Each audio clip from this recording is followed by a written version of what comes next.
ஆராதனை எதுன்னா என் life style தான் ஆராதனை.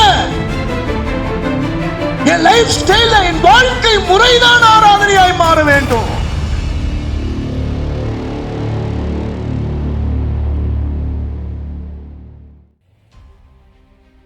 வேதத்திலே ஒரு நபரை தியானிக்க என் உள்ளத்திலே ஆவியானவர் ஏவினார்.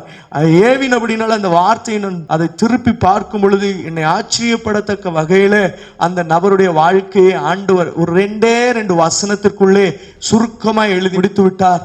அந்த நபருடைய வாழ்க்கை என்பது ஒரு பெரிய அசைவை நமக்குள்ளே உண்டாக்கும் என்கிற அந்த விசுவாசத்தோடு கூட நான் இந்த வேளையிலே ஆண்டவர் பாதத்திலே உங்கள் முன்பதாக நிற்கிறேன். ஆவியானவர் கிரியை செய்வாராக. அடியனை மறைத்து தேவன் தம்முடைய வார்த்தைகளை வெளிப்படுத்துவாராக. எடுத்து வாசிக்கலாம். லூக்கா 2வது அதிகாரம் அதனுடைய 36வது வசனமும் 37வது வசனத்தை நாம் வாசிக்கலாம். ஆசேருடைய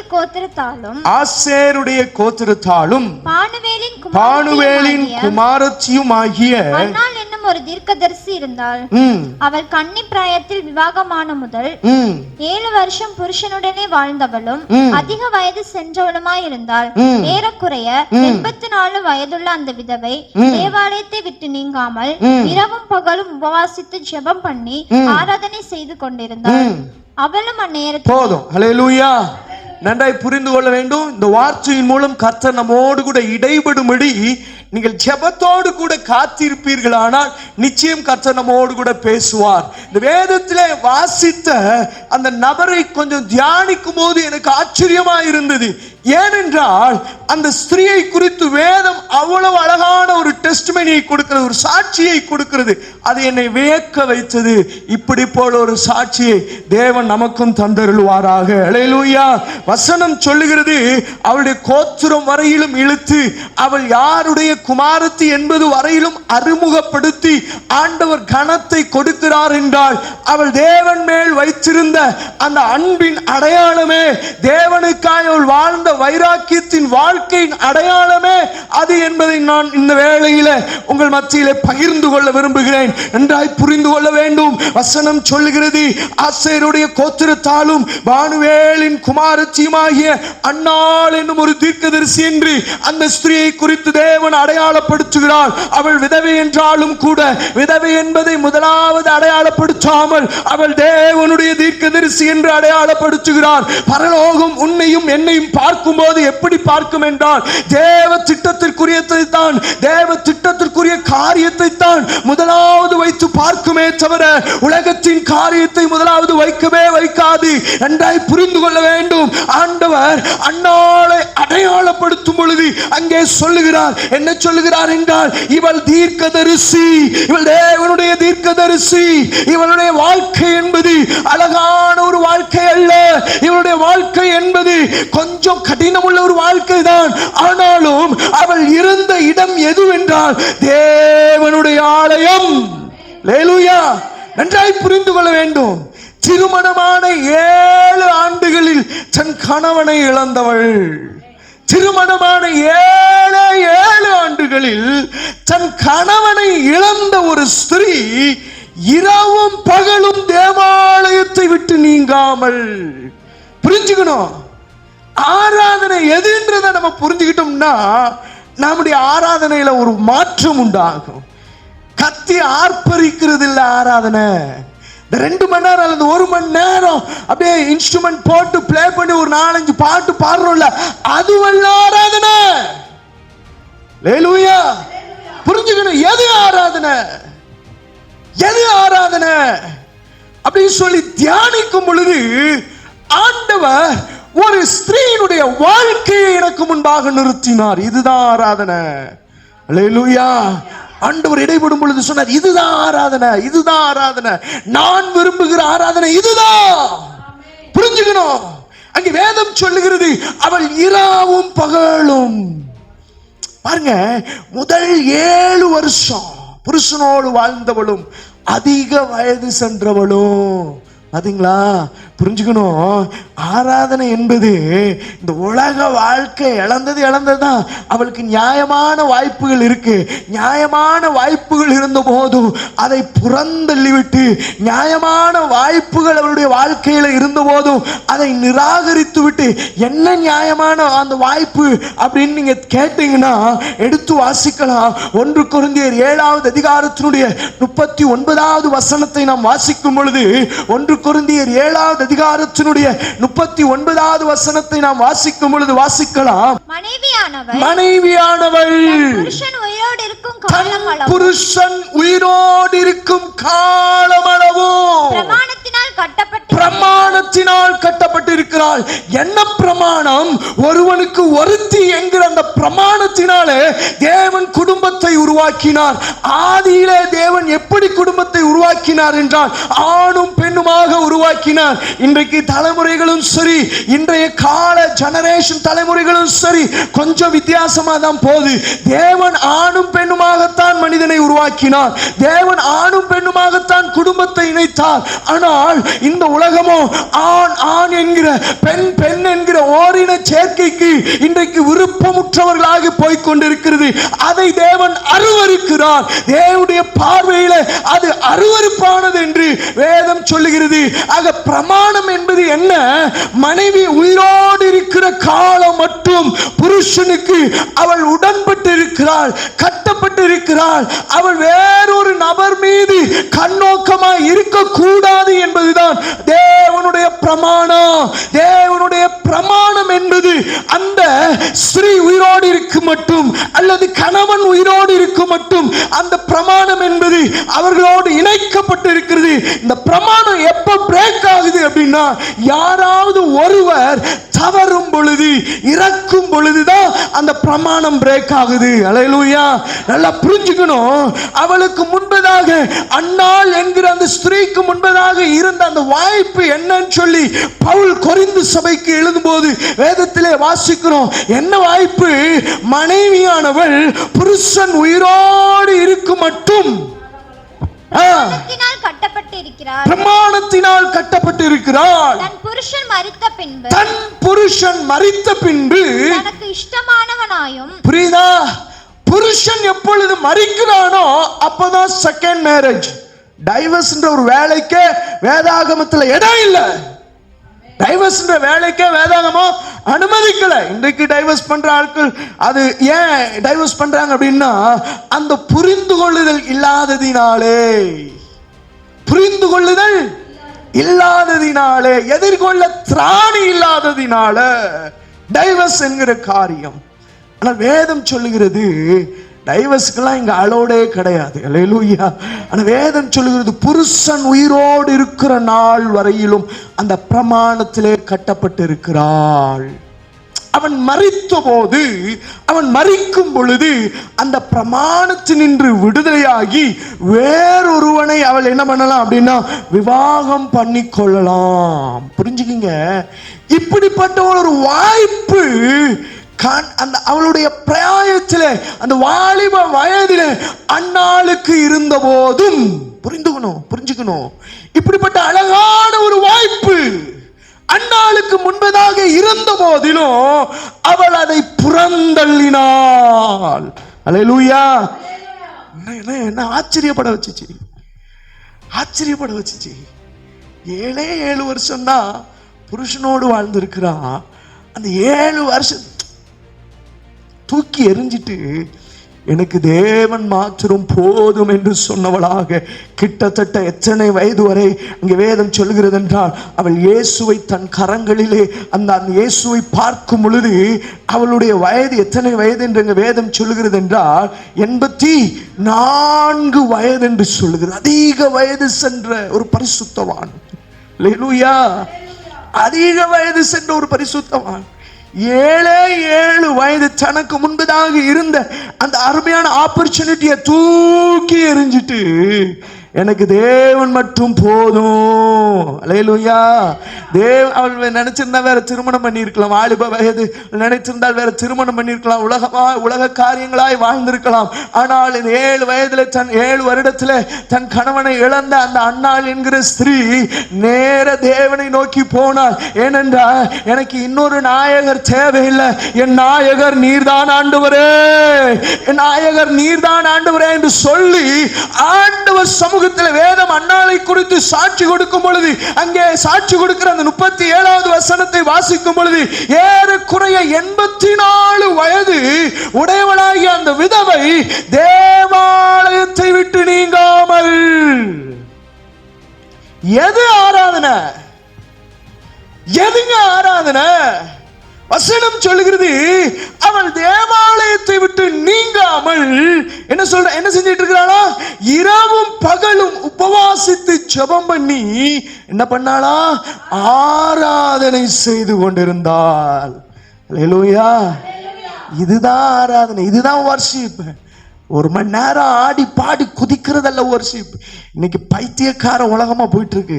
வர்ஷிப்ன்ற பேர்ல பார்க்கும் போதே பைத்தியக்காரர்களை பார்க்கிற மாதிரியே தான் இருக்கு. வேதனையோடு தான் இருக்கு. ஏன்னா அப்படிதான் இருக்கு உலகம். அப்படியே உள்ள ஜெராக்ஸ், அப்படியே ஒரு டிஃபரெண்ட் இல்லை. புரிஞ்சுக்கணும். ஆராதனை எதுன்னா என் லைஃப் ஸ்டைல் தான் ஆராதனை. என் லைஃப் ஸ்டைல், என் வாழ்க்கை முறைதான் ஆராதனையாய் மாற வேண்டும்.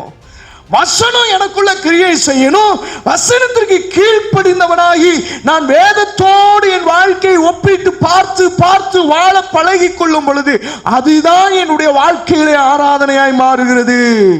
அதுதான் முடவமானதோ குருடான பலி அல்ல, சுத்தமான தேவன் விரும்புகிற பலி. அல்லேலூயா. இந்த விதவையை குறித்து வாசிக்கும் பொழுது என்ன கொஞ்சம் அசைச்சிச்சு. 84 வயதாகியும் அவள் தேவாலயத்திற்கு வருகிறத விடவே இல்லை. பாருங்களேன். அல்லேலூயா. 84 வயதான போதிலும் அவள் தேவாலயத்திற்கு வருவதை ஒரு நாளும் விடவில்லை. அவள் ஒரு வேளை விட்டிருந்தானா அன்னைக்கு இயேசு அவளால பார்க்க முடிந்திருக்காது. புரியுதா? எது நீ ஆண்டவரை தரிசிக்கணும் அப்படின்னா, நீ ஆண்டவரை தரிசித்து ஆராதிக்கணும் அப்படின்னா உன் லைஃப் ஸ்டைல் ஆராதனையா மாறணும். உன் லைஃப் ஸ்டைல் ஆராதனையா மாறினா மட்டும்தான் ஆண்டவரை உன்னால் தரிசிக்க முடியும். இவள் லைஃப் ஸ்டைல் ஆராதனையா மாறிச்சு, இவள் வாழ்க்கை முறை ஆராதனையாய் மாறிச்சு. மாறினதின் விளைவு இயேசுவை தேவாலயத்திற்கு கொண்டு வரும் பொழுது அவள் அங்கே இயேசுவை கண்டு என் மீட்பரை நான் கண்டேன் என்று சொல்லி அவள் அறிக்கையிடுகிறதை நம்மால் பார்க்க முடியும். என்ன? அவளும் அந்நேரத்திலே வந்து நின்று கர்த்தரை புகழ்ந்து எருசலேமிலே மீட்புண்டாக காத்திருந்த யாவருக்கும் அவரை குறித்து பேசினாள். அல்லேலூயா. ஆராதனை லைஃப் ஸ்டைலா மாறிடுச்சுன்னா, ஆராதனை வாழ்க்கையினுடைய ஒரு அங்கமா ஒரு முறையா மாறிடுச்சு அப்படின்னா நம்ம இயேசுவை பார்க்க முடியும். நம்ம இயேசு கிறிஸ்துவை குறித்து அநேகருக்கு சொல்ல முடியும். புரிந்து கொள்ள வேண்டும். ஆராதனை என்பது என்னுடைய வாழ்க்கையின் ஒரு முறையாய் மாற வேண்டும். என் லைஃப் ஸ்டைல ஆராதனை மாறிடுச்சுன்னா அது ஒவ்வொரு நாளும் என் லைஃப் ஸ்டைல் அப்கிரேட் ஆகிட்டே இருக்கணும். தாவீதை குறித்து நாம் வாசிக்கும் பொழுது, தாவீதை குறித்து நாம் படிக்கும் பொழுது நம்மால் புரிந்து கொள்ள முடியும். அவன் மேய்ப்பனாய் இருந்தாலும் கர்த்தரை ஆராதித்தான், ராஜாவாய் இருந்தாலும் கர்த்தரை ஆராதித்தான், வனாந்தரங்களில் அலைந்தாலும் கர்த்தரை ஆராதித்தான், தாழ்ந்திருந்தாலும் ஆராதித்தான், உயர்ந்திருந்தாலும் ஆராதித்தான், துன்பத்தின் நடுவே ஆராதித்தான், மகிழ்ச்சியோடு இருக்கும் போதும் ஆராதித்தான். நன்றாய் புரிந்து கொள்ள வேண்டும் தேவ பிள்ளையே. 1 மணி நேரம் ஆராதனை என்பது ஆராதனை அல்ல. உன் வாழ்க்கையில எல்லா சூழ்நிலையிலும் கர்த்தரை ஆராதிக்க பழகிக்கொள். உனக்கு அருமையாய் கிடைத்த வாய்ப்புகள் எல்லாம், அருமையாய் நியாயமாய் கிடைத்த வாய்ப்புகளை எல்லாம் தேவனுக்காய் விட வேண்டிய ஒரு சூழ்நிலை ஏற்படும் பொழுது அதை தூக்கி எறிந்து நீ வரும் பொழுது ஆண்டவர் நிச்சயமாய் உன் வாழ்க்கையிலே பிரியப்படுவார். அன்னாளுக்கு கிடைத்த ஒரு வாய்ப்பு இயேசுவை கண்டுகொள்ளும்படியாக, சிமியோனுக்கு கிடைத்த ஒரு வாய்ப்பு இயேசுவை தன் கரங்களிலே ஏந்திக் கொள்ளும்படியாக, இப்படிப்பட்ட ஒரு வாய்ப்பு உனக்கும் எனக்கும் கிடைக்க வேண்டுமானால் உன்னுடைய இருதயத்திலும் என்னுடைய இருதயத்திலும் ஆண்டவராகிய இயேசு வாசம் பண்ண வேண்டுமே ஆனால் உன்னுடைய வாழ்க்கையும் என்னுடைய வாழ்க்கையும் ஆண்டவர் விரும்புகிற லைஃப் ஸ்டைலுக்குள்ள, அந்த மாற்றத்திற்குள்ள வர வேண்டும் என்பதுதான் தேவனுடைய விருப்பம். அல்லேலூயா. நல்லா புரிஞ்சுக்கணும். அதே அந்த அதிகாரத்தினுடைய 25வது வசனத்தை வாசிக்கும் பொழுது 25வது வசனத்தையும் 26வது வசனத்தையும் வாசிக்கும் பொழுது வாசிக்கலாம். ஹல்லேலூயா. அப்பொழுது சிமியோன் என்னும் பெயர் கொண்ட ஒரு மனுஷன் எருசலேமில் இருந்தான். அவன் நீதியும் தேவபக்தியும் உள்ளவனும் இஸ்ரவேலின் ஆறுதல் வர காத்திருக்கிறவனுமாய் இருந்தான். அவன் மேல் பரிசுத்த ஆவி இருந்தார். கர்த்தருடைய கிறிஸ்துவை நீ காணும் முன்னே மரணமடைய மாட்டான் என்று பரிசுத்த ஆவியினாலே அவனுக்கு அறிவிக்கப்பட்டும் இருந்தது. அவன் ஆவியின் ஏவுதலினால தேவாலயத்திலே வந்திருந்தான். புரிஞ்சுக்கணும். ஆராதனை என்பது என் லைஃப் ஸ்டைலா மாறிடுச்சு அப்படின்னா நான் டெய்லி சர்ச்சுக்கு போவேன். அது மாத்திரம் இல்ல, நான் டெய்லி ஆண்டவரை ஆராதிக்கிறதுல இருந்து, ஆண்டவரை தொழுதுகொள்றதுல இருந்து தவற மாட்டேன். வேதத்தின்படி நடக்கிறதுல இருந்து தவற மாட்டேன். ரெண்டு விதமான அனுபவம் பாருங்க. ஒன்னு ரெகுலர் அட்டென்ஷன், ஒன்னு ரெகுலரா ஆண்டவர் சமூகத்தில் வந்து தன்னை அர்ப்பணித்து ஆராதிக்கிற ஒரு மகள்.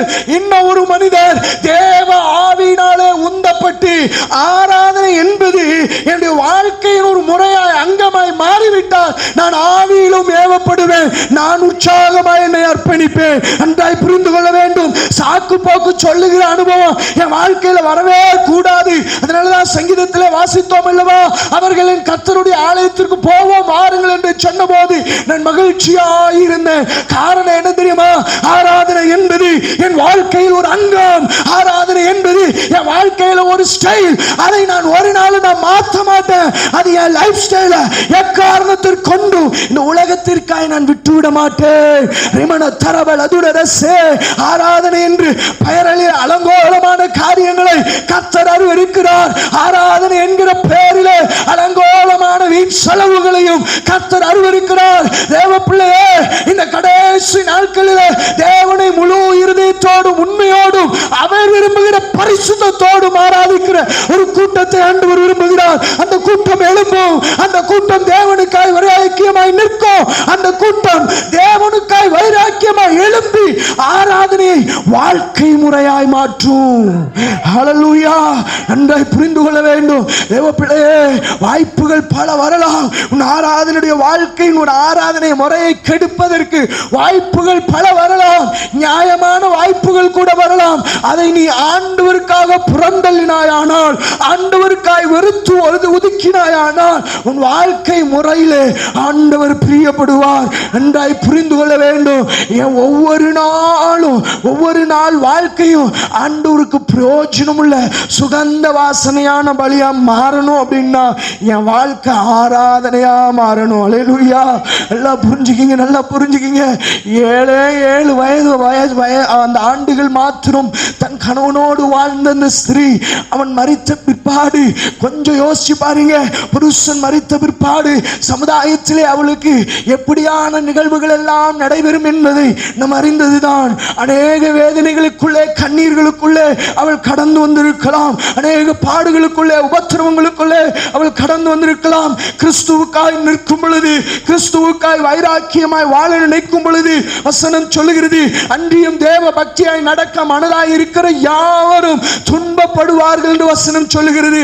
7 வருடம் மாத்திரமே கணவனோடு வாழ்ந்த அந்த ஸ்திரீக்கு அநேக உபத்திரவங்கள் வந்திருக்கலாம், அநேக வேதனைகள் வந்திருக்கலாம், அநேக ஆபத்துகள், போராட்டங்கள் வந்திருக்கலாம். அவைகள் நடுவில் நின்று கர்த்தரை மாத்திரம் சார்ந்து கொண்ட அந்த மகளுடைய வாழ்க்கையில கர்த்தர் பெரிய நன்மையை செய்தார். வாழ்க்கையில ஆராதனை லைஃப் ஸ்டைலா மாறிச்சுன்னா நிச்சயம் சொல்ற வாழ்க்கையில நன்மையானது ஆண்டவர் செய்வார். அல்லேலூயா. நீ எதிர்பார்க்காத நன்மையை செய்கிறவர் தான் நம்முடைய ஆண்டவர். அல்லேலூயா. நீ எதிர்பார்க்காத நன்மையை செய்யும். ஒருத்தன் ஆவியின் ஏவுதல்ல வந்திருந்தான். ஆனா ஒருத்தி தான் ரெகுலரா வழக்கத்தின்படியே ஆராதனை லைஃப் ஸ்டைல மாறிடுச்சுன்னா அது ஒரு நாள் என்ன பண்ணிருக்காது அப்படின்னா அமர்ந்திருக்க ஓட்டாது. அது வழக்கத்தின்படியே அழைத்து செல்லும். ஒருத்தன் ஆவியின் ஏவுதல் ஏவுதல்ல நடத்தப்படுகிறான். என்ன வாக்குத்தத்தம் பண்ணி இருக்கிறார் ஆண்டவர்? அவன்கிட்ட ஆண்டவர் என்ன வாக்குத்தத்தம் பண்ணி இருக்கிறார் தெரியுமா? இஸ்ரவேலின் மீட்பரை உன் கண்கள் காணும் என்று சொல்லி அவனிடத்திலே வாக்கு பண்ணி இருந்ததினாலே வசனம் சொல்லுகிறது, இஸ்ரவேலில் ஆறுதல் வர காத்திருக்கிறவனுமாய் இருந்தான். அவன் மேல் பரிசுத்த ஆவி இருந்தார். கர்த்தருடைய கிறிஸ்துவை காணும் முன் நீ மரணம் அடைய மாட்டாய். ஆகையினால் ஆண்டவர் சொன்ன வார்த்தையை நிறைவேற்றணும் அல்லவா? ஆண்டவர் சொன்ன வார்த்தையை நிறைவேற்றுவதற்காக ஆவியின் ஏவுதல்ல ஆண்டவர் சொல்றாரு, ஏப்பா தேவாலயத்திற்கு போ. அல்லேலூயா. வேற எங்கேயாவது அனுப்பிச்சு விட்டுருக்கலாம். யோசேப்புடைய வீட்டுக்கே அனுப்பிச்சு விட்டுருக்கலாம், பெத்லகேமுக்கே அனுப்பிச்சு விட்டுருக்கலாம் இல்லையா? ஆனா ஆண்டவர் தேவாலயத்திற்கு போ என்று சொல்லி ஆவியிலே ஒரு ஏவுதலை கொடுத்தார். அவனும் அந்நேரத்திலே அங்கே வந்திருந்தான். அல்லேலூயா. கர்த்தருடைய கிறிஸ்துவை காணும் முன் நீ மரணம் அடைய மாட்டாய் என்று சொல்லி வாக்குத்தத்தம் கொடுத்திருந்தனுடைய வாழ்க்கையினுடைய லைஃப் ஸ்டைல் எப்படி இருந்துச்சு தெரியுமா? அங்க வசனம் சொல்லுகிறது, அவன் நீதியும் தேவ பக்தியும் உள்ளவனாய் இருந்தான். அல்லேலூயா. நீதியும் தேவ பக்தி உள்ளவனுமாய் மாத்திரமல்ல, இஸ்ரவேலுடைய மீட்பு வர, இஸ்ரவேலுடைய ஆறுதல் வர காத்திருந்தான். அப்படின்னா என்ன? இரவும் பகலும் கண்ணீரோடு இஸ்ரவேலுடைய மீட்பு எப்பொழுது வரும் ஆண்டவரே, அதை நான் எப்பொழுது காண்பேன் என்று சொல்லி ஏக்கத்தோடு ஆராதித்துக் கொண்டிருந்த அவனுடைய வாழ்க்கையில கர்த்தர் தம்முடைய தாம் சொன்ன வார்த்தையை நிறைவேற்றும் விதமாக ஆலயத்துக்கு கூட்டிட்டு வந்திருந்தார். அல்லேலூயா. நல்லா புரிஞ்சுங்க, ரெண்டு பேருமே எங்க தான் கூட்டு வர்றாரு? அன்னாளையும் சரி சிமியோனையும் சரி கர்த்தர் ஆலயத்துக்கு கூட்டிட்டு வராரு. ரெண்டு பேருக்கு ஒரு பெரிய பாக்கியத்தை ஆண்டவர் கொடுத்தார். உன் வாழ்க்கையில இப்படிப்பட்ட ஒரு வாழ்க்கை, இந்த நபர்களை போல இப்படிப்பட்ட ஒரு லைஃப் ஸ்டைல் உன் வாழ்க்கையில என் வாழ்க்கையில வந்துருச்சுன்னா ஆண்டவர் தம்முடைய மகிமையை நம்ம மேல வெளிப்படுத்துவார். புரிஞ்சுக்கணும். வசனம் சொல்லுகிறது, பரிசுத்தம் இல்லாமல் தேவனை ஒருவன் ஒரு காலம் தரிசிக்க முடியாது. பரிசுத்தம் உள்ள அந்த மனிதன் தேவனை தரிசிக்க முடியும் என்று வேத வசனமும் கற்றுக் கொடுக்கிறது. அதனாலதான் அவளுடைய வாழ்க்கையில சகலவற்றையும் இழந்தவளாக இரவும் பகலும் தேவாலயத்தை விட்டு நீங்காமல் இரவும் பகலும் உபவாசித்து ஜெபித்து அத்தோடு முடிக்கவில்லை, ஆராதனை செய்து வந்தால். எது ஆராதனைன்னா தேவன் விரும்புகிற ஆராதனை.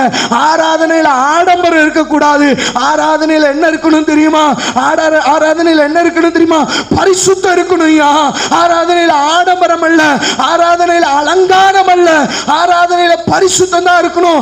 அதனாலதான் வசனம் சொல்லுகிறது, பரிசுத்த அலங்காரத்துடனே கர்த்தரை தொழுது கொள்ளுங்கள். அல்லேலூயா. இன்னைக்கு இன்றைய ஆராதனை என்கிற பெயரிலே நடத்தப்படுகிற அந்த ஷோ, அந்த ஷோல எல்லாம் ஆடம்பரம். வேதனையான விஷயம். எவ்வளவு வேதனையான விஷயம் பாருங்க. லைஃப் ஸ்டைலா இருக்க வேண்டிய ஆராதனை இன்னைக்கு வேர்ல்டு ஸ்டைலா மாறிடுச்சு.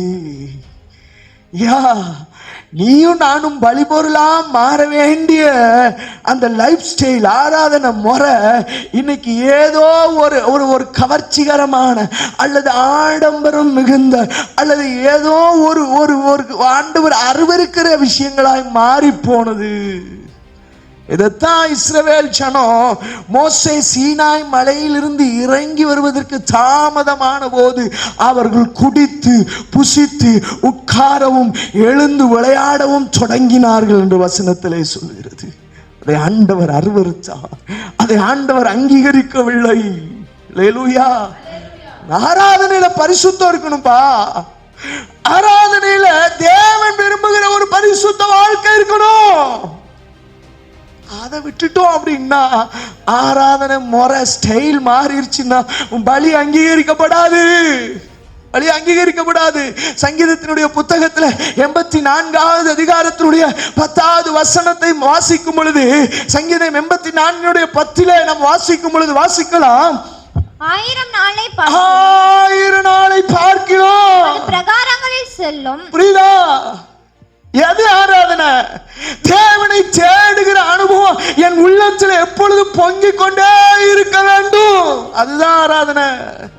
ஏதோ ஞாயிற்றுக்கிழமை வந்தோம், ஒரு 2 மணி நேரம் உட்கார்ந்தோம் அல்லது 1 மணி நேரம் உட்கார்ந்தோம், தேவ சமூகத்தில் ஏதோ ஒரு அட்டெண்டன்ஸ் போட்டு போனோம், அது இல்ல ஆராதனை.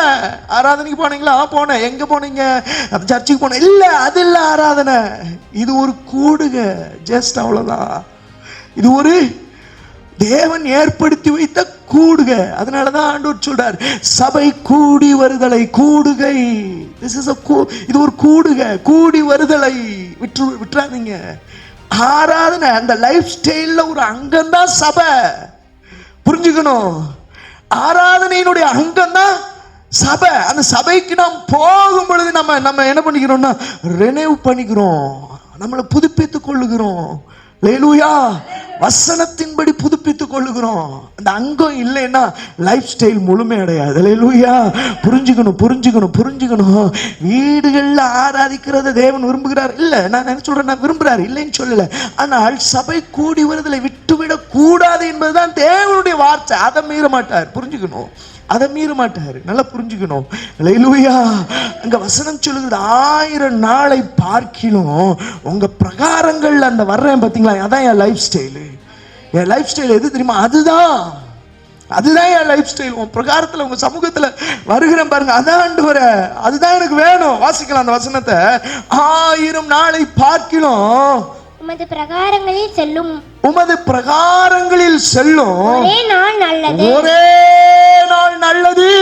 ஆகாமிய கூடாரம், ஆகாமிய நான் உயர்ந்த கூடாரங்களிலே குடியிருக்கிறதை காட்டிலும் என் தேவனுடைய ஆலயத்தின் வாசற்படி, என் தேவனுடைய ஆலயத்தினுடைய வாசற்படியிலே காத்திருப்பதே தெரிந்து. அதுதான் அந்த அந்நாள். அல்லேலூயா. நல்லா புரிஞ்சுக்கிங்க, அதுதான் அந்த அந்நாள். இரவும் பகலும் தேவனுடைய ஆலயத்திலே இரவும் பகலும் உபவாசித்து ஜெபித்து ஆராதித்தால் என்று வசனம் சொல்கிறது. இந்த லைஃப் ஸ்டைல் நமக்குள்ள வந்துருச்சுன்னா, இந்த வாழ்க்கை முறை நமக்குள்ள வந்துருச்சுன்னா, உன்னுடைய ஆராதனையும் என்னுடைய ஆராதனையும் கர்த்தர் பிரியப்படுகிற ஆராதனையாய் மாறும். உன்னுடைய ஆராதனையும் என்னுடைய ஆராதனையும் கர்த்தர் பிரியப்படுகிற ஆராதனையாய் மாறிவிட்டது என்றால், உன்னுடைய கண்களும் என்னுடைய கண்களும் கர்த்தரை தரிசிக்கும் கண்களாய் மாறும். அல்லேலூயா. நல்லா புரிஞ்சுக்கணும். வஞ்சிக்கப்பட்டுறாத. உலகம் போகிற விதம் வேறு. உலகம் ஆராதிக்கிற பிரகாரமா நீயும் நானும் ஆராதிக்க கூடாது. இஸ்ரவேல் ஜனந்தான் மீட்கப்பட்ட ஜனந்தான், அற்புதத்தை கண்ட ஜனந்தான். ஆனா வனாந்திரத்துல சீனாய் மலையின் அடிவாரத்திலே அவர்கள் ஆராதித்த அந்த முறையை கர்த்தர் அருவருத்தார். எல்லாம் புரிஞ்சுக்கணும். அந்த ஆராதனை ஆண்டவர் விரும்பல. எந்த ஆராதனை ஆண்டவர் விரும்பினார் தெரியுமா? தேவன் அங்கே வாசம் பண்ணுகிற ஆராதனையை தான் கர்த்தர் விரும்புகிறார். தேவன் அந்த இடத்துல போகிற ஆராதனையை விரும்பல. புரிஞ்சுக்கணும். 2 பேர். அதனாலதான் புதிய ஏற்பாடுல நமக்கு கிடைச்ச ஒரு பெரிய பாக்கியம் என்ன தெரியுமா? சபை கூடி வருது, 2 பேர் இருந்தாலும் அவர்கள் நடுவில் இருப்பேன்பா. அல்லேலூயா. கூட்டத்தின் நடுவே இருக்கிறேன் என்று சொல்லவில்லை. சபை கூடி வருகிற 2 பேர் அல்லது 3 பேர், நான் அவர்கள் மத்தியில இருக்கிறேன் என்று சொல்லுகிறார். பிரசன்ட் இருக்கிறேன். யார் வர்றானோ இல்லையா, நான் இருக்கிறேன். அல்லேலூயா. யார் வர்றாங்களோ இல்லையா, நான் இருக்கிறேன். விசுவாசத்தோடு ஆராதிக்கிற பிள்ளைகளுக்குள்ள நான் இருக்கிறேன் என்று ஆண்டவர் வாக்கு கொடுத்திருக்கிறார். இதை விட வேற என்ன விஷயம் இல்ல. நான் ஆள் இல்ல, கூட்டம் இல்ல, நம்ம மட்டும் தான் இருக்கோம் இல்ல, கர்த்தர் இருக்கிறாரியா. அல்லேலூயா. உன் நடுவே கர்த்தர் இருக்கிறார். சொல்லி, ஏன் நடுவே கர்த்தர் இருக்கிறார். அல்லேலூயா. நல்லா புரிஞ்சுக்கணும். ஆண்டவர் விரும்புகிற அந்த லைஃப் ஸ்டைலுக்கு நேரா சபை திரும்ப வேண்டிய காலகட்டத்தில் ஆண்டவர் ஒரு அறைகூவல் விடுகிறார். சபையே, தேவன் விரும்புகிற அந்த லைஃப் ஸ்டைலுக்கு நேரா, ஆராதனை முறைமைக்கு நேரா திரும்பு. ஆண்டவர் அறைகூவல் விடுகிறார். என்ன தெரியுமா?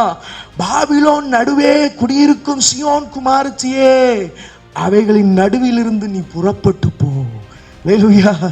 என்னப்பா, நான் ஆராதிக்கிற முறை, நல்லா ஆராதிக்கிறேன், ஆவியில நிறைஞ்சு ஆராதிக்கிறேன், அந்நிய பாஷை பேசி ஆராதிக்கிறேன், அதெல்லாம் சரிதான். ஞாயிற்றுக்கிழமை மட்டும் இது உன்கிட்ட இருந்துச்சுன்னா நல்லா புரிஞ்சுக்கணும், உன் ஆராதனை ஆண்டவர் விரும்புகிற ஆராதனை அல்ல.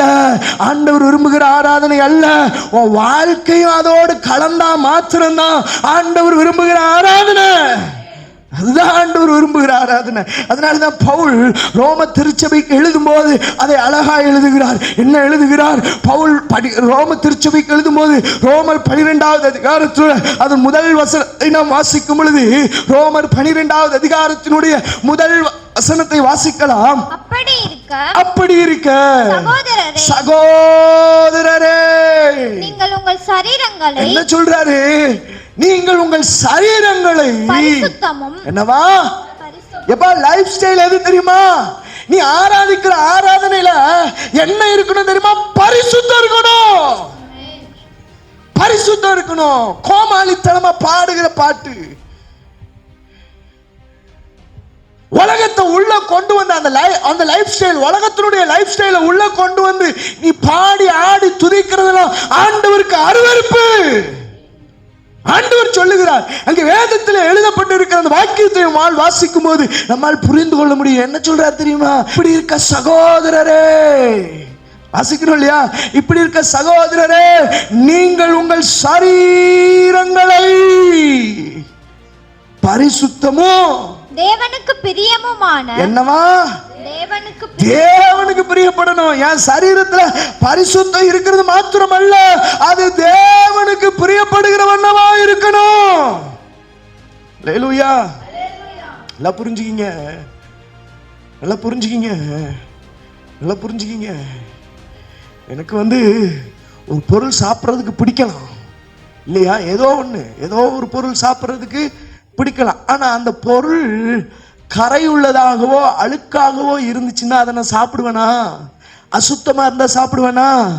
அது போலதான் பரிசுத்தம் உள்ளது ஓகேதான், பரிசுத்தம் உள்ளது ஓகேதான், அது தேவன் விரும்புகிற பரிசுத்தமா இருக்கணும். அதனாலதான் பவுல் எழுதும் போது தெளிவா எழுதுகிறார். என்ன தெரியுமா எழுதுறாரு?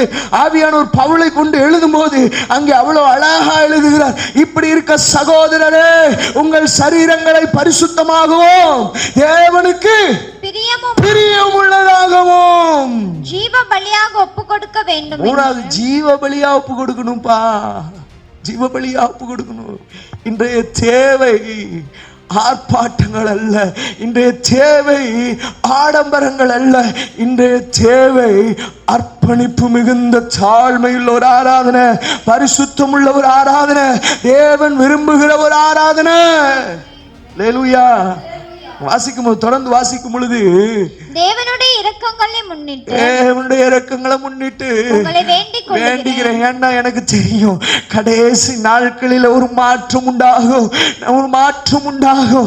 சத்தியத்தை விட்டு வழுவி போகிற ஒரு கூட்டம் எழும்பும். தேவன் அருவருக்கிற ஆராதனைகளை செய்கிற, தேவன் அருவருக்கிற காரியங்களை துணிகரமாய் செய்கிற ஒரு கூட்டம் எழும்பும். ஆகையினாலே சகோதரரே, உங்கள் சரீரங்களை பரிசுத்தமாகும் தேவன் விரும்புகிற வண்ணமாகும் உங்களுடைய வாழ்க்கையை மாற்றிக் கொள்ளும்படி தேவனுடைய இரக்கங்களை முன்னிட்டு வேண்டிக் கொள்ளுகிறேன். இதுதான் நீங்க செய்யத்தக்க புத்தியுள்ள ஆராதனை. புத்தியுள்ள ஆராதனையை செய்ப்பா, புத்தி இல்லாத ஆராதனையை செஞ்சிராத அப்படின்னு ஒரு எச்சரிப்பை ஆண்டவர் திருச்சபைக்கு எழுதும் போது, ரோம திருச்சபைக்கு எழுதும் போது அதை வெளிப்படுத்துகிறார். இன்றைய திருச்சபைகளுக்கும் அது எவ்வளவாய் பொருந்துகிறது. ஹல்லேலூயா. நன்றாய் புரிந்து கொள்ள வேண்டும். ஆராதனை என்பது ஏதோ கையை தட்டிட்டு ரெண்டு பாட்டை பாடி அந்நிய பாஷையில பேசி ஆராதிக்கிற முறை அல்ல. அது ஆராதனை என்பது என் வாழ்க்கை முறையாய் மாறணும். என் நடை, சொல், செயல் எல்லாவற்றிலும் ஆராதனை கலந்திருக்க வேண்டும். என் வாழ்க்கையில தேவனை வெளிப்படுத்துகிற அனுபவம் வெளிப்படுது பார்த்தீங்களா? அதுதாங்க ஆராதனை. நான் செல்லுகிற இடங்களில ஒரு பரிசுத்தம் வெளிப்படணும். நான் செல்லுகிற இடங்களில தேவநாமம் உயர்த்தப்படணும். அதுதான் ஆராதனை. அதை புரிஞ்சுங்க, நல்லா புரிஞ்சுங்க. அதுதான் ஆராதனை. இந்த ஆராதனை முறை என்னைக்கு மாற ஆரம்பிச்சிச்சோ நல்லா புரிஞ்சுக்கணும். பரிசுத்தம் முதல்ல அவுட்டாச்சு. அதனாலதான் வேதம் சொல்லுகிறது, அழிந்து போகிற பொன் ஆபரணங்களினாலே உங்களை அலங்கரியாமல் என்றென்றும் அழியாமல் நிற்கிற, நிலைச்சு நிற்கிறவைகளே, அழியாத அலங்கரிப்பா இருக்கிற சாந்தம், பொறுமை, இவைகளினால உங்களை அலங்கரிச்சுக்கிங்க. பரிசுத்தத்தினால உங்களை அலங்கரிச்சுக்கிங்க. இல்லையா? எவ்வளவு அழகா வேதம் நமக்கு தெளிவா சொல்லுது இல்லையா? என் ஆராதனை பரிசுத்தமா இருக்கணும். என் ஆராதனை அலங்காரமா இருக்கக்கூடாது. என் ஆராதனை பரிசுத்தமா இருக்கணும். என் ஆராதனை அலங்காரமா இருக்கணும் அப்படின்னா அது பரிசுத்த அலங்காரத்தோடு தான் இருக்கணுமே தவிர தேவன் அருவருக்கிற அலங்காரத்தோடு இருக்க கூடாது. அல்லேலூயா. ஸ்திரீக்கு நம்ம ஸ்திரீயை மறுபடியும் வாசிச்சோம் அப்படின்னா, அந்த விதவை தேவாலயத்தை விட்டு நீங்காமல், எவ்வளோ பெரியது, லைஃப் ஸ்டைல் இல்லையா?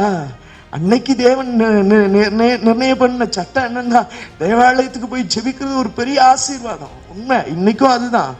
ஒரு புதிய ஏற்பாட்டுல நம்மள என்ன பண்ணிட்டாரு அப்படின்னா, ஆலயங்களா மாத்திட்டார். அப்ப இந்த ஆலயத்துல எப்பவுமே அவர் ஆராதிக்கிற அந்த அனுபவம் இருக்கணும். எப்பொழுதும் நினைவெல்லாம் உமதாகணும், பேச்செல்லாம் உமதாகணும். இப்படி வரணும். என் நினைவு, என் பேச்சு ஆண்டவரை குறித்ததா இருக்கணும். என் சிந்தனை ஆண்டவரை குறித்ததா இருக்கணும். அப்படிப்பட்ட ஒரு வாழ்க்கைக்கு நேராக நீங்களும் நானும் வரும் பொழுதுதான் அந்த லைஃப் ஸ்டைல் ஆண்டவர் அங்கீகரிப்பார். அந்த ஆராதனையை கர்த்தர் அங்கீகரிப்பார். நீ ஜெபிக்கணுன்றதுக்கு முன்னாடியே பதில் வந்துடும். தானியேலுடைய வாழ்க்கையில் அதுதாங்க லைஃப் ஸ்டைலு, அதான் ஆராதனை. அந்த ஆராதனையை கர்த்தர் விரும்பினார். என்ன வந்தாலும் பரவாயில்ல, கழுத்திலிருந்து தலையே துண்டா போற சட்டமே வந்தாலும் பரவாயில்ல, நான் ஆராதிக்கிறவரை நான் ஆராதித்துக் கொண்டேதான் இருப்பேன். அல்லேலூயா. அதை விட்டுவிடவே மாட்டேன். அல்லேலூயா. ஆமா, விட்டுவிடவே மாட்டேன். ஏன்னா நான் ஆராதிக்கிறவர் பெரியவர். அல்லேலூயா. நான் ஆராதிக்கிறவர் பெரியவர். என் ஆராதனையிலே விருப்பமுற்றவராக பரலோகத்தை விட்டு என் நடுவே வாசம் பண்ணுகிறேன் என்று வாக்கை கொடுத்தவரை நான் எவ்வளவு பரிசுத்தத்தோடு, எவ்வளவு விருப்பத்தோடு, எவ்வளவு மகிழ்ச்சியோடு ஆராதிக்கணும் தெரியுமா? இருக்கிற குப்பையெல்லாம் கொண்டு வந்து உள்ள வச்சுட்டு அவர் ஆராதிக்கிற சமயத்தை வீணடிச்சிடக்கூடாது. அல்லேலூயா. குப்பையெல்லாம் வெளியில போகிற இடம் தான் ஆராதனை நேரம். குப்பையெல்லாம் வெளியில போகிறதுக்கான நேரம் தான் ஆராதனை சமயம். அந்த ஆராதனை சமயத்துல குப்பையை உள்ள வச்சுக்கிட்டே என்ன பண்ணிட்டு இருக்க கூடாது, குப்பையே நினைச்சிட்டு இருக்க கூடாது. அல்லேலூயா. அல்லேலூயா. அவர் உள்ள வந்துட்டாருன்னா பரிசுத்தம் தான். அல்லேலூயா. அவர் உள்ள வந்துட்டாருன்னா பரிசுத்தம் தான். அந்த பரிசுத்த ஆராதனை தான் வெளிப்படணுமே தவிர அருவருக்கிற ஆராதனை என்ன பண்ணக்கூடாது, வெளிப்படவே கூடாது. புரிஞ்சுக்கணும். வேதத்தில் அந்த வாசித்த அந்த அந்த காரியம், அந்த ஸ்திரியை குறித்த அந்த காரியம், இரவும் பகலும் தேவாலயத்தை விட்டு நீங்காம, இது எப்படி முடியும் ஆண்டவரே? இப்படிப்பட்ட ஒரு வாழ்க்கையை ஒரு ஸ்திரீ, ஒரு பெண் வாழ்ந்திருக்கிறாள் என்பதை குறித்து வெட்கப்பட்டேன் ஆண்டவரே. ஏன் அப்படின்னா, என்னால முடியலையே. ஆனால் வேதத்தில் ஒரு ஸ்திரீ வயதாகும் வரையில் அவன் வாழ்க்கையில கமிட்மெண்ட்ல அவள் நிலைத்திருந்திருக்கிறாளே, இது எவ்வளவு பெரிய ஆசீர்வாதம். அவள் எனக்கு ஒரு முன்மாதிரியாய் நிற்கிறாளே ஆண்டவரே. லைஃப் ஸ்டைல் இதுதான். லைஃப் ஸ்டைல் இதுதான். பரிசுத்தவான்களிடத்துல இருந்து கத்துக்கணும்பா. பரிசுத்தவான்களிடத்துல இருந்து கத்துக்கணும். நல்லா புரிஞ்சுக்கணும். ஸ்திரீ இரவும் பகலும் தேவாலயத்தை விட்டு நீங்காமல், அதை மட்டும் செய்யல, உபவாசித்து ஜெபித்து ஆராதனை செய்து கொண்டிருந்தாள். அவளும் அந்நேரம் எங்க வந்திருந்தாளா? வசனம் எவ்வளவு அழகு பாருங்க. அவளும் அந்நேரத்திலே வந்து நின்று கர்த்தரை புகழ்ந்து. லைஃப் ஸ்டைல் பாத்தீங்களா? சொல்லணும்னு அவசியம் இல்லை. வந்தோடனே வாயில இருந்து என்னதான் வந்துச்சு? புகழ்ச்சி. யாரை குறித்த புகழ்ச்சி? கர்த்தரை குறித்த புகழ்ச்சி. லைஃப் ஸ்டைல் இதுதாங்க. வாயில இருந்து அவருடைய புகழ்ச்சி தான் வரணும். உன்னை பார்க்கிறவர்கள் கிறிஸ்துவை பார்க்கணும். உன் ட்ரெஸ்ஸையோ உன்னுடைய அலங்காரங்களையோ அல்லது நீர் வைத்திருக்கிற பொருட்களையோ மற்றவர்கள் கண்கள் பார்க்குதுன்னா புரிஞ்சுக்கணும், நீ ஒன்னதான் வெளிப்படுத்துற. உன்னை பார்க்கும் பொழுது கிறிஸ்துவை பார்க்கணும். உன்னை பார்க்கும் பொழுது தேவ மனுஷனாக பார்க்கணும். எலிசா வந்து போகிற அந்த இல்லத்தினுடைய உரிமையாளர் எப்படிதான் பார்த்தாங்க தெரியுமா? நம்மிடத்தில் வந்து போகிற இந்த மனிதன் தேவனுடைய மனுஷன், பரிசுத்தவான் என்று காண்கிறேன். அந்த லைஃப் ஸ்டைலு, அதுதான் ஆராதனை. அந்த முறை வந்துருச்சுன்னா என்னை அல்ல, எனக்குள்ளே வாசமா இருக்கிற கர்த்தரையே பார்ப்பார்கள். அல்லேலூயா. நான் எனக்குள்ள கர்த்தரை பார்க்கணும் முதல்ல. நான் எனக்குள்ள ஆடம்பரத்தையோ அல்லது என்னுடைய சுய திருப்தியோ அல்லது என்னுடைய ஆசாபாசங்களை நான் பார்த்துட்டேன் அப்படின்னா அதான் பிரச்சனை. என்ன ஆண்டவருக்காக நம்ம வாழணும்னா இந்த உலகத்தில் எல்லாத்தையும் விட்டுட்டு வரணும் இல்ல. புரிஞ்சுக்கணும். இல்ல, வசனம் என்ன சொல்லுது தெரியுமா? வசனம் என்ன சொல்லுது தெரியுமா? ஆண்டவர் அருவருக்கிறது விட்டுரு, அது உனக்கு வேண்டாம். அதை காட்டிலும் மேன்மையானது உனக்கு இருக்கு. ஆண்டவர் அருவருக்கிறதையே பிடிச்சுக்கிட்டு இதை விட்டுட்டு நான் எப்படி வர்றது, இதை விட்டுட்டு நான் எப்படி வர்றதுன்னா ஆண்டவர் பாப்பாரு. உனக்காக பரலோகத்தை விட்டுட்டே அவர் வந்திருக்கிறாரு. அல்லேலூயா. நீ கேவலம் அந்த குப்பையான விஷயத்தை விட்டுட்டு நீ வரமாட்டியா என்ன? 300 வருஷம் ஏனோக்கு யார் கூட செஞ்சரித்தானா? என்ன என்ன யார் கூட செஞ்சுட்டானா? வசனம் என்ன சொல்லு தெரியுமா? எடுத்து வாசிக்கலாம். ஆராதனை முறை லைஃப் ஸ்டைல் எப்படி இருக்குன்னா, சஞ்சரிக்கிறது ஒரு ஆராதனை முறை. நல்லா புரிஞ்சுக்கணும். ஆதியாகமம் 5வது அதிகாரத்தினுடைய வாசிக்கலாம். ஆதியாகமம் 5வது அதிகாரத்தினுடைய 24 வாசிக்கலாம். 22, 23, 22ல இருந்து வாசிங்க. ஏனோக்கு மெத்துசலாவை பெற்ற பின்பு 300 வருஷம் தேவனோடே சஞ்சரித்து கொண்டிருந்தான். முடிக்கல. ஏனோக்கு மெத்துசலாவை பெற்ற பின்பு 300 வருஷம் தேவனோடு சஞ்சரித்து கொண்டிருந்து குமாரரையும் அதோட ஃபுல் ஸ்டாப் வைக்கல. நல்லா புரிஞ்சுக்கணும். கமா வச்சிருக்கிறாங்க அப்படின்னா அடுத்து சில நிகழ்வுகள் நடந்திருக்கு. என்ன நடந்திருக்கு? ஏனோக்கு தேவனோடு சஞ்சரித்து கொண்டிருந்து தன் அன்றாட வாழ்க்கையை வாழ்ந்து கொண்டிருந்தான். புரிந்துக்கணும். உலகத்தையே விட்டுட்டு வர்றதுன்னா என்ன எல்லாத்தையுமே இல்ல. நான் இந்த உலகத்தின் நடுவே குடியிருந்தாலும் நான் தனித்துவமிக்கவன். அதான் இங்க வசனம். எவ்வளவு அழகா அங்க வாசிச்சோம் இல்லையா? ஏனோக்கு தேவனோடு சஞ்சரித்து கொண்டிருந்தாலும் தன் குடும்பத்திலே தன்னுடைய காரியத்தை குறித்து அவன் தெளிவுள்ளவனாய் இருந்தான். ஆனால் கர்த்தரை அதற்காக விடவில்லை. அல்லேலூயா. நோவாவை குறித்து ஆண்டவர் சொல்லும் போது அவன் உச்சமனும் தேவனோடு சஞ்சரிக்கிறவனுமாயிருந்தான். அல்லேலூயா. உச்சம தேவனோடு இதான் லைஃப் ஸ்டைல், இதான் ஆராதனை முறை. இந்த ஆராதனை முறை என் வாழ்க்கையில வந்துருச்சு அப்படின்னா போதும். ஆராதனை முறை என் வாழ்க்கையில வந்துருச்சுன்னா போதும். நல்லா புரிஞ்சுக்கணும். ஆராதனை எது? என் வாழ்க்கை முறை எப்பொழுதும் மாறுகிறதோ அதுதான் உண்மையான ஆராதனை. இந்த ஆராதனை கர்த்தர் நம்மிடத்துல எதிர்பார்க்கிறார். அல்லேலூயா. தேவ வசனத்தை கேட்கிற தேவ பிள்ளைகளே, இந்த ஆராதனையை உன்னிடத்திலும் என்னிடத்திலும் ஆண்டவர் எதிர்பார்க்கிறார். என் வாழ்க்கை மாறாம, என் குணநலன்கள் மாறாம, என் கேரக்டர்ஸ் மாறாம, என்னதான் ஆராதிச்சாலும் கர்த்தருடைய வார்த்தைக்கு கீழ்ப்படியாம என் வாழ்க்கை இருந்து நான் என்னதான் ஆராதித்தாலும் அதை பரலோகம் அங்கீகரிக்காது. தேவனுடைய வேதத்திற்கு தன் செவியை மறைக்கிறவனுடைய ஜெபம் கர்த்தருக்கு அருவருப்பு என்று வேதத்திலே வாசிக்கிறோம். நீதிமொழிகளிலே அப்படி எழுதப்பட்டிருக்கிறது. நன்றாய் புரிந்து கொள்ள வேண்டும். வார்த்தையை ஏற்றுக்கொண்டு அதன்படி கீழ்ப்படிந்து நடக்கிறவனுடைய ஆராதனையை தான் கர்த்தர் விருப்பமுள்ளவராய் அங்கீகரிக்கிறார். அதுதான் ஆராதனை, அதுதான் புத்தியுள்ள ஆராதனை, அதுதான் பரிசுத்தமுள்ள ஆராதனை. அதைத்தான் ஆண்டவர் எதிர்பார்க்கிறார். வாழ்க்கை முறை மாறணும். வாழ்க்கை முறை மாறணும்னா என்ன செய்யணும்? வசனத்துக்கு செவி கொடுக்கணும். வசனத்துக்கு செவி கொடுக்கிறதுக்கு நான் என்ன செய்யணும்? விருப்பமுள்ளவனாக தேவ சமூகத்திலே வர வேண்டும். விருப்பமுள்ளவனாக வந்தால் மட்டும்தான். ஒருவன் ஆவியின் ஏவுதல்ல வந்திருந்தா, ஒருத்த ஆவியில பிரியமுள்ளவளா வந்திருந்தா, அவளுடைய வாழ்க்கையிலும் சரி இவருடைய வாழ்க்கையிலும் சரி கர்த்தர் தம்முடைய மகிமையை வெளிப்படுத்தினார். தேவ பிள்ளையே, நீ விருப்பமுள்ளவளாக ஆண்டவர் சமூகத்திலே ஒப்பு கொடு. ஆண்டுடைய ஏவுதலினாலும் ஒப்பு கொடுத்தால் தேவன் நிச்சயமாய் உன் வாழ்க்கையிலே தம்முடைய மகிமையை வெளிப்படுத்துவார். அவருடைய மகிமை வெளிப்படும் பொழுது அங்கே சந்தோஷம் உண்டாகும். அங்கே சந்தோஷம் உண்டாகும். என்ன? கிறிஸ்துவின் பிறப்பு உலக ஜனத்திற்கு ஒரு சந்தோஷம். அந்த சந்தோஷம் இப்ப யாருடைய கண்கள் பார்க்கிறது என்றால் சிமியோனுடைய கண்களும் அன்னாளுடைய கண்களும் பார்க்கிறது. ஆராதனை லைஃப் ஸ்டைலா மாறிச்சு அப்படின்னா உன் கண்கள் ராஜாவை பார்க்கும்.